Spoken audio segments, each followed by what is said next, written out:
ದೆಹಲಿಗೆ ಶಿಫ್ಟ್ ಆಯಿತು ರಾಜ್ಯ ಬಿಜೆಪಿಯ ಸಂಘರ್ಷ.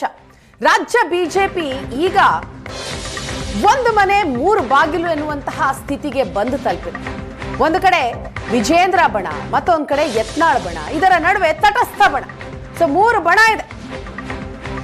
ದೆಹಲಿಗೆ ಈಗ ದಂಡೆತ್ತಿ ಹೋಗಿದ್ದಾರೆ ಬಿಜೆಪಿಯ ರೆಬಲ್ಸ್. ವಿಜೇಂದ್ರ ವಿರುದ್ಧ ರೆಬಲ್ಸ್ ಕ್ಲೈಮ್ಯಾಕ್ಸ್ ಫೈಟ್. ಇದು ಕ್ಲೈಮ್ಯಾಕ್ಸ್ ಹಂತಕ್ಕೆ ಬಂದು ತಲುಪಿದೆ.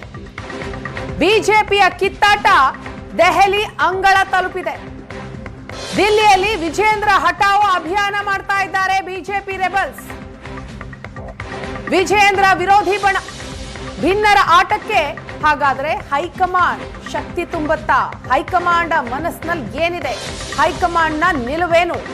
ಭಿನ್ನರ ಆಟಕ್ಕೆ ಹೈಕಮಾಂಡ್ ಶಕ್ತಿಯನ್ನ ಕೊಡುತ್ತಾ?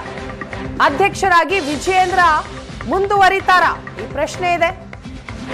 ಸಂಸದರ ಜೊತೆ ವೈಯಕ್ತಿಕ ಭೇಟಿಗೆ ರೆಬಲ್ಸ್ ನಿರ್ಧಾರವನ್ನ ಮಾಡಿದ್ದಾರೆ.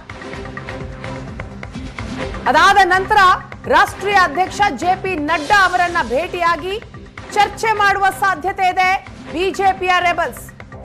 ಗೃಹ ಸಚಿವ ಅಮಿತ್ ಶಾ ಅವರ ಜೊತೆಗೂ ಕೂಡ ಮಾತನಾಡಬೇಕು ಅಂತ ಲೆಕ್ಕಾಚಾರ ಹಾಕೊಂಡಿದ್ದಾರೆ ಬಿಜೆಪಿಯ ರೆಬಲ್ಸ್. ಇದೀಗ ಬರ್ತಾ ಇರುವಂತಹ ಮಾಹಿತಿ, ರಾಷ್ಟ್ರೀಯ ಅಧ್ಯಕ್ಷ ಜೆಪಿ ನಡ್ಡಾ ಅವರನ್ನ ರೆಬಲ್ಸ್ ಟೀಮ್ ಭೇಟಿಯಾಗಿದೆ ಎನ್ನುವಂತಹ ಮಾಹಿತಿ ಸಿಗ್ತಾ ಇದೆ.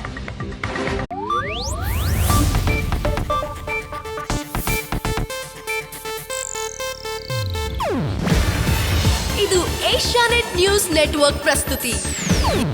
ನೀವು ನೋಡ್ತಿದ್ದೀರಾ ಏಷ್ಯಾನೆಟ್ ಸುವರ್ಣ ನ್ಯೂಸ್.